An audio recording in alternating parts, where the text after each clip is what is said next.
బొల్లారంలో 56 లక్షలకే gated కమ్యూనిటీలో 2 BHK flat. Just call. నమస్తే, welcome to మనం టీవీ. నా పేరు వలి. లైవ్లో జాయిన్ అయ్యారు జై భారత్ నేషనల్ పార్టీ అధ్యక్షులు, అలాగే సిబిఐ మాజీ జేడీ లక్ష్మీనారాయణ గారు. వారితో మాట్లాడదాం. లక్ష్మీనారాయణ గారు నమస్కారం సార్. నమస్తే వలి గారు. సార్, హైదరాబాద్లో మూసీ నది ప్రక్షాళన చేయాల్సిన అవసరం ఉందని చెప్పి ప్రభుత్వం భావించి సర్వే కూడా చేస్తూ ఉన్నారు.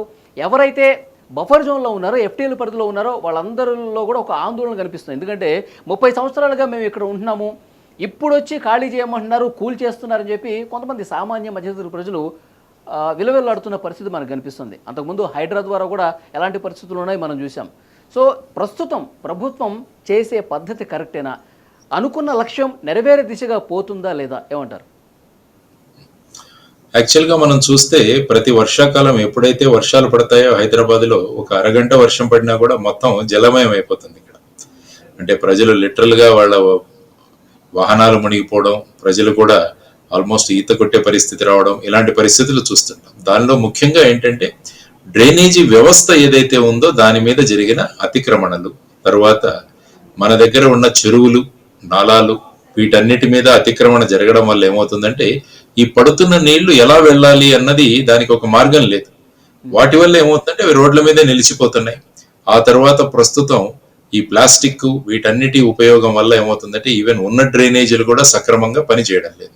వీటన్నిటి పరిణామం ఏమవుతుందంటే రోడ్లన్నీ కూడా నీళ్లతో నిండిపోయి ఆ తర్వాత ప్రజలకు మళ్ళా ఫైనల్ గా ప్రజలకే దీనివల్ల ఇబ్బంది కలుగుతుంది. ఇది ఒక అంశం.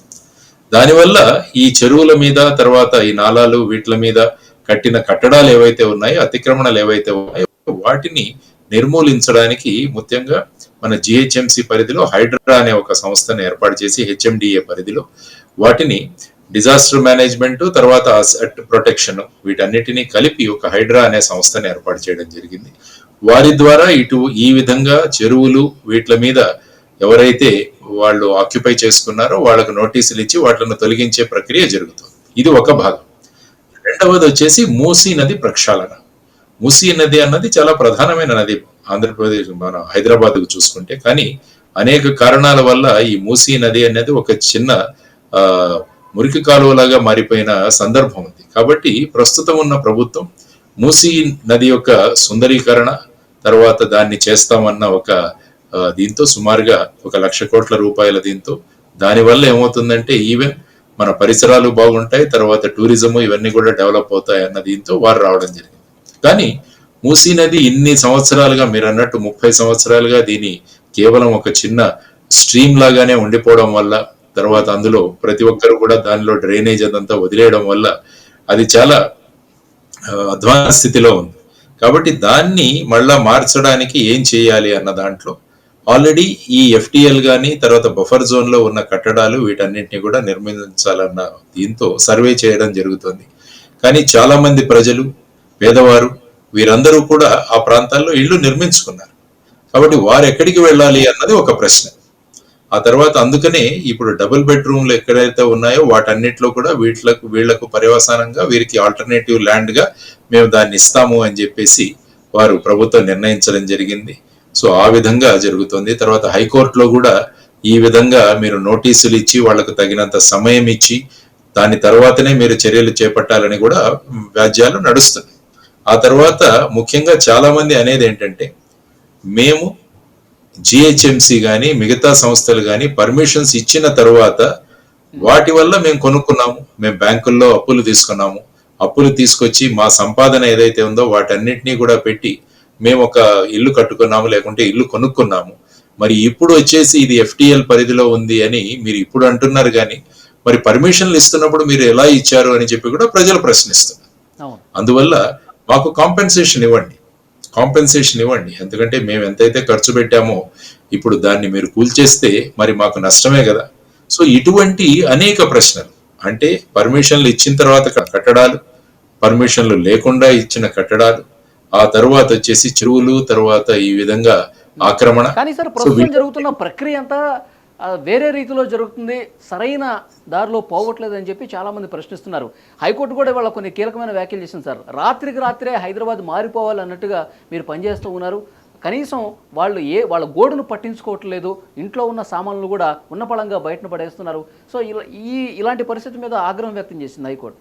ఏం చెప్తారు సార్ దీని మీద? డ్యూ ప్రాసెస్ ఆఫ్ లా అన్నది. ఫర్ ఎగ్జాంపుల్ మీరు మన ఉత్తరప్రదేశ్ లో చూసుకుంటే ఎవరి మీదైనా కేసు రాగానే ఒక బుల్డోజర్ తీసుకెళ్లి అక్కడ వాళ్ళ ఇంటిని కూల్చేశారు.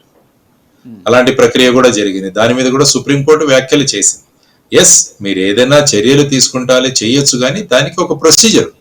ముందు నోటీస్ ఇవ్వాలి, ఆ తర్వాత వాళ్ళని వినాలి, విన్న తర్వాత వాళ్ళ వాదనలలో ఎంత నిజం ఉంది, ఆ తర్వాత వాళ్లకు ఏ విధంగా ఆల్టర్నేటివ్ మనం చేయగలము అన్నవి కూడా ఆలోచించాల్సిన అవసరం. అంటే మరి అప్పుడు పనిచేస్తున్న జిహెచ్ఎంసి అధికారులు కానీ మిగతా హెచ్ఎండిఏలో వారు కానీ ఎలా పర్మిషన్లు ఇచ్చారు? ఐ థింక్ సుమారుగా ఒక 7-8 మీద ఈ విధమైన కేసులు కూడా రిజిస్టర్ చేయడం జరిగింది. మరి రిజిస్ట్రేషన్ ఎలా జరిగింది ఈ ప్రాపర్టీస్ కి? ఇవన్నీ కూడా ముందుకు వస్తున్న ప్రశ్న.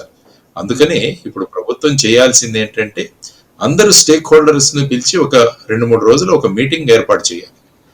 రాజకీయ పక్షాలు కావచ్చు, ఈ విధంగా స్టేక్ హోల్డర్స్ ఎవరైతే ఎవరి ప్రాపర్టీస్ అయితే ఈ విధంగా నోటీసులు వస్తున్నాయి, తర్వాత జిహెచ్ఎంసి సంస్థ, హెచ్ఎండిఏ, తర్వాత వచ్చేసి హైడ్రా, వీరందరూ కూర్చొని మొత్తం ఉన్న విషయాలని క్లాసిఫై చేయాలి. నేను ఇంతకు ముందు అన్నట్టు అసలు ఏమీ పర్మిషన్లు లేకుండా కట్టినవి, తర్వాత పర్మిషన్లతో కట్టినవి, తర్వాత ప్రభుత్వ భూములు ఏవైతే ఉన్నాయో వాటిలో కట్టిన కట్టడాలు, ఆ తర్వాత చెరువులు, తర్వాత వీట్ల మీద చేసిన కట్టడాలు, ఇలాంటివన్నింటినీ కూడా క్లాసిఫై చేసి వీటికి ఏ విధంగా సొల్యూషన్స్ తీసుకురావాలి, తర్వాత ప్రస్తుతం ఉన్న టెక్నాలజీని ఉపయోగించుకొని ఏ విధంగా డ్రైనేజ్ వ్యవస్థను మనం బాగు చేయాలి, అండర్ గ్రౌండ్ డ్రైనేజ్ వ్యవస్థను ఏ విధంగా మనం ఇంప్రూవ్ చేయాలన్న దానికి కూడా కొత్త టెక్నాలజీతో మనం ఏమైనా చేయగలమా, ఆ తర్వాత వచ్చేసి ప్రస్తుతం ఉన్న నాలాలు కానీ వీటిలన్నింటినీ కూడా ఏదైనా మనం డీప్ గా తవ్వి దాని కెపాసిటీని పెంచి దాన్ని ఏ విధంగా మనం డ్రైనేజ్ వ్యవస్థను మార్చొచ్చు. సో వీటన్నింటినీ కూడా ఆధునిక టెక్నాలజీని కూడా ఉపయోగించి ఏ విధంగా చేయొచ్చు అని చెప్పేసి మళ్ళా ఏమైందంటే ఇది ఒక రాజకీయ రంగు పులుముకుంటోంది, అధికార పక్షం ప్రతిపక్షం అని చెప్పేసి.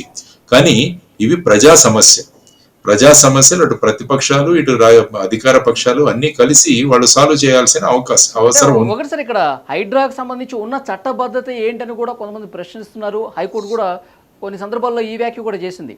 అంటే ప్రజలకు ఒకవైపు సరైనటువంటి అవగాహన కల్పించి చట్ట ప్రకారం ఎటువంటి ఇబ్బంది లేకుండా, ప్రజలు కూడా ఇబ్బంది పడకుండా ముందుకు ఒక ప్లాన్ ప్రకారం ముందుకు పోతే బాగుంటుంది, కానీ ఇట్లా చేయడం కరెక్ట్ కాదా అంటున్నారు. అదే కరెక్టే. అంటే హైడ్రా ఒక సంస్థ ఏంటంటే బేసిక్ గా అక్కడ చేసేది రెవెన్యూ అధికారులు వీళ్లే గుర్తిస్తారు. ఫైనల్ గా డిమాలిషన్ అన్నది వీరి ద్వారా జరుగుతుంది. ప్రతి మున్సిపాలిటీలో కూడా ప్రతి కార్పొరేషన్ లో కూడా డిమాలిషన్ కి ఒక స్క్వాడ్ ఉంటుంది. యాంటీ ఎన్క్రోచ్మెంట్ స్క్వాడ్ అని, డిమాలిషన్ స్క్వాడ్ అని అవి ఉంటాయి. సో వాటి రూపంలో ఇప్పుడు హైడ్రాన్ తీసుకురావడం జరిగింది. అందుకనే మీరు అన్నట్టు వీటన్నిటినీ కూడా ఒక చర్చలు, ఆ తర్వాత అందరూ కలిసి ఒకటి తీసుకురాగలిగితే ఏమవుతుందంటే హైదరాబాద్ బ్రాండ్ వాల్యూ కూడా చాలా ఇంపార్టెంట్ మనకి. Hyderabad brand value is also very important. మొన్న ఎక్కడో టైమ్స్ ఆఫ్ ఇండియాలో చదువుతుంటే గత 2 నెలలుగా హైదరాబాద్ లో రిజిస్ట్రేషన్లు 50% తగ్గిపోయాయని చెప్పేసి కూడా నేను ఎక్కడో చదివాను. అంటే ఈ భయాందోళనల వల్ల ప్రజలు రిజిస్ట్రేషన్ తీసుకోవట్లేదు ప్రాపర్టీలు. అంటే హైదరాబాద్ లో చూసుకుంటే కట్టడాలు కన్స్ట్రక్షన్ ఎంత ఫాస్ట్ గా జరుగుతుందంటే 30 అంతస్తులు, 40 అంతస్తులు, 60 అంతస్తుల బంగ్లాలు కూడా, బిల్డింగ్లు కూడా తయారవుతున్నాయి.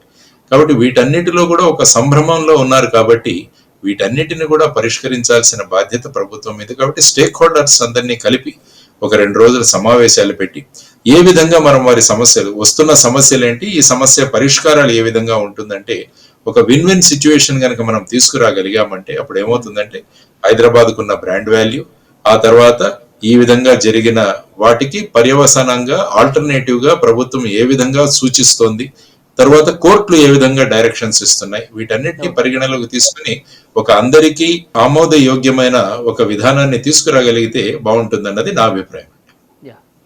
చూద్దాం సార్, ఇక నుంచైనా అంతా సజావుగా సాగాలని కోరుకుందాం. Thank you very much JD Lakshminarayana గారు. నమస్కారం.